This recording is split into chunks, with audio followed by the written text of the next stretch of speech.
ਅੱਜ ਦੇ ਸਮੇਂ 'ਚ बड़े साडे विद्वान भी सिख विद्वान भी गल कहिंदे आ भी जिहड़ा हथियार दे नाल आज़ादी लैण वाला जिहड़ा राह आ उहदा हुण समां नहीं रहा भी हुण तां समां इह आ भी तुसीं गलबात दे नाल जां डेमोक्रेटिक वे दे नाल ही अपनी स्ट्रगल नूं कंटिन्यू रख सकदे हो तां इहदे बारे तुहाडा की नज़रिया?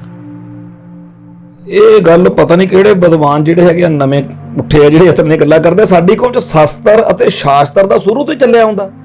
ਸਾਡੇ ਜਿਹੜਾ ਹੈਗਾ ਦੋਨੇ ਚੀਜ਼ਾਂ ਇਕੱਠੀਆਂ ਚੱਲੀਆਂ ਆਉਂਦੀਆਂ। ਸਾਡੇ ਤਾਂ ਜਦੋਂ ਸੁਲੇਹੀ ਖਾਨ ਪਠਾਨ ਦੀ ਅਸੀਂ ਗੱਲ ਹਿਸਟਰੀ 'ਚ ਆਉਂਦੀ ਆ ਸਾਡੇ, ਤੇ ਉਹਦੇ ਵਿੱਚ ਬਾਣੀ ਦੇ ਵਿੱਚ ਬਕਾਇਦਾ ਹੈਗਾ ਵੀ ਚਲੋ ਇਹਨੂੰ ਪਹਿਲਾਂ ਚਿੱਠੀ ਲਿਖੋ, ਫਿਰ ਜਾਂ ਇਹਨੂੰ ਕਿਰਪਾਨ ਨਾਲ ਆਪਾਂ ਮੂਹਰੋਂ ਲੜਨਾ। ਉਹ ਸਾਰੀਆਂ ਗੱਲਾਂ ਮਤਲਬ ਤੇਗ ਚੱਕਣੀਆਂ ਜਾਂ ਚਿੱਠੀ ਭੇਜਣੀਆਂ।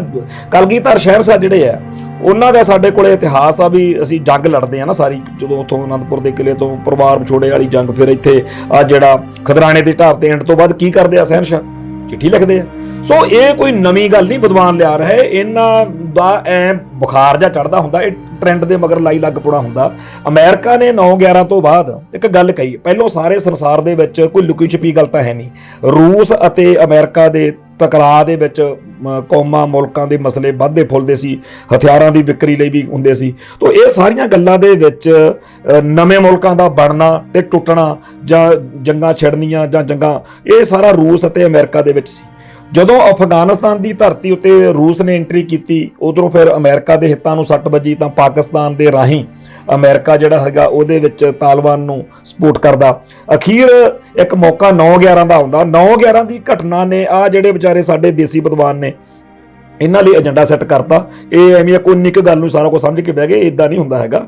ਗੱਲ ਇਹ ਆ ਕਿ 9/11 ਦੇ ਅਟੈਕ ਤੋਂ ਬਾਅਦ ਅਮਰੀਕਨ ਪਾਲਿਸੀ ਹੋਈ ਇਹ ਆ ਗਈ ਕਿ ਇਹ ਜਿਹੜਾ ਸਾਰਾ ਕੁਝ ਹੈ ਹਥਿਆਰਬੰਦ ਕੰਮ, ਇਹਨੂੰ ਉਸ ਦਿਨ ਉਹਨਾਂ ਨੇ ਇੱਕ ਨਵੀਂ ਟੈਰੋਰਿਜ਼ਮ ਕਿਹਾ ਕਿ ਹੁਣ ਸਾਰੇ ਸੰਸਾਰ ਵਿੱਚ ਕਿੰਨੇ ਵੀ ਸੱਚੇ ਸੁੱਚੇ ਪਾਕ ਪਵਿੱਤਰ ਮਕਸਦ ਲਈ ਕੋਈ ਲੜ ਰਿਹਾ ਬੰਦਾ ਹੋਵੇ, ਜੇ ਉਹ ਗਨ ਚੱਕੂਗਾ ਤਾਂ ਉਹ ਪ੍ਰਵਾਨ ਨਹੀਂ ਹੋਊਗਾ, ਟੋਲਰੇਟ ਨਹੀਂ ਕਰਾਂਗੇ। ਅਮਰੀਕਾ ਨਹੀਂ, ਮਤਲਬ ਅਮਰੀਕਾ ਇੱਕ ਵਰਲਡ ਪਾਵਰ ਆ, ਇੱਕ ਪੂਰਾ ਥਾਟ ਆ ਵੈਸਟ ਦਾ ਸਾਰੇ ਸੰਸਾਰ ਨੂੰ ਚਲਾ ਲੈਂਦਾ। ਜਿੱਥੇ ਉਹ ਨਹੀਂ ਵੀ ਹੈਗਾ ਨਾ, ਉੱਥੇ ਵੀ ਉਹਦੀ ਇਸ ਥਾਟ ਦੀ ਪ੍ਰੈਜ਼ੈਂਸ ਜਿਹੜੀ ਆ, ਉਹਦਾ ਪ੍ਰਭਾਵ ਜਿਹੜਾ ਹੈਗਾ ਉਹਨੇ ਕਰਨਾ ਸੀ, ਇੰਪੈਕਟ ਪਾਉਣਾ ਸੀ। ਤਾਂ ਉਹ ਚੀਜ਼ ਆ ਗਈ ਕਿ ਸਾਰੇ ਸੰਸਾਰ ਵਿੱਚ ਕਿੰਨੇ ਵੀ ਜਾਇਜ਼, ਕਿੰਨੇ ਵੀ ਸਹੀ, ਕਿੰਨੇ ਵੀ ਉੱਚੇ ਸੁੱਚੇ ਮਕਸਦ ਲਈ ਤੁਸੀਂ ਗਨ ਚੱਕਦੇ ਹੋ ਨਾ, ਅਮਰੀਕਾ ਤੁਹਾਡੇ ਖਿਲਾਫ ਆ।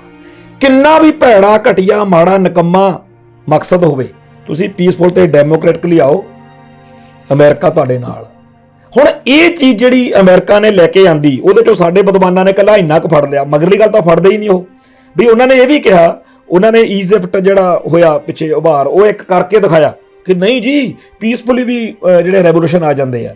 ਬਟ ਜਿਨ੍ਹਾਂ ਨਾਲ ਪੇਚਾ ਪਿਆ ਹੋਇਆ ਸੀ ਅਮਰੀਕਾ ਦਾ 9/11 ਤੋਂ ਬਾਅਦ, ਉਹਨਾਂ ਨੂੰ ਬਹੁਤ ਸੈਟਬੈਕ ਲੱਗੀ ਤਾਲਿਬਾਨ ਨੂੰ, ਇਹ ਪੱਕੀ ਗੱਲ ਆ। ਪਰ ਅਗਲੇ ਲੜਦੇ ਰਹੇ, ਮਰਦੇ ਰਹੇ, ਅੜੇ ਰਹੇ, ਤੇ ਅਖੀਰ ਉਹ ਵਕਤ ਆਇਆ ਜਦੋਂ ਅਮਰੀਕਾ ਨੂੰ ਇਹ ਮੰਨਣਾ ਪਿਆ, ਜਿਹੜੀਆਂ ਉਹ ਅੱਜ ਦੇ ਨਵੇਂ ਬਾਈਡਨ ਦੀਆਂ ਅਮਰੀਕਨ ਪ੍ਰੈਜ਼ੀਡੈਂਟ ਦੀਆਂ ਸਟੇਟਮੈਂਟਸ ਨੇ ਕਿ ਅਸੀਂ ਅਗਲੀਆਂ ਪੁਸ਼ਤਾਂ ਲਈ ਇਹ ਕਾਟੋ ਕਲੇਸ਼ ਨਹੀਂ ਲੈ ਕੇ ਜਾਣਾ, ਅਸੀਂ ਬਸ ਇਹਦਾ ਐਂਡ ਕਰਨਾ, ਸਾਨੂੰ ਵਾਰਾ ਨਹੀਂ ਖਾਂਦਾ। ਇਹ ਉਹ ਤਾਲਿਬਾਨ ਦੀ ਸਿਰੜ ਆ, ਉਹਨਾਂ ਦਾ ਦ੍ਰਿੜਤਾ ਆ ਕਿ ਉਹਨਾਂ ਨੇ ਅਮਰੀਕਾ ਨੂੰ ਇਹ ਜਤਾਤਾ ਕਿ ਅਸੀਂ ਤਾਂ ਆਪਦੀ ਧਰਤੀ ਲਈ ਲੜਦੇ ਹੀ ਰਵਾਂਗੇ, ਤੂੰ ਬਾਹਰੋਂ ਆਇਆ ਨਾ, ਤੂੰ ਜਿੰਨਾ ਟਾਈਮ ਬਹਿਣਾ ਬਹਿ, ਅਸੀਂ ਨਹੀਂ ਤੈਨੂੰ ਕਹਿੰਦੇ। ਜਿੱਦਣ ਆ ਇੰਡੀਆ ਬਾਰੇ ਸਵਾਲ ਪੁੱਛਿਆ ਗਿਆ ਤਾਂ ਤਾਲਿਬਾਨ ਦੇ ਬੁਲਾਰੇ ਦੀ ਬੜੀ ਇੱਕ ਨਪਵੀਂ ਤੋਲਵੀਂ ਸਟੇਟਮੈਂਟ ਸੀ ਕਿ ਇੱਥੇ ਰੂਸ ਵੀ ਆਇਆ ਸੀਗਾ ਜੀ, ਅਮਰੀਕਾ ਵੀ ਆਇਆ ਸੀ, ਇੰਡੀਆ ਵੀ ਆ ਜਾਵੇ, ਜਿਹੜਾ ਵੀ ਆਊਗਾ ਸਾਨੂੰ ਤਾਂ ਲੜਨਾ ਆਉਂਦਾ।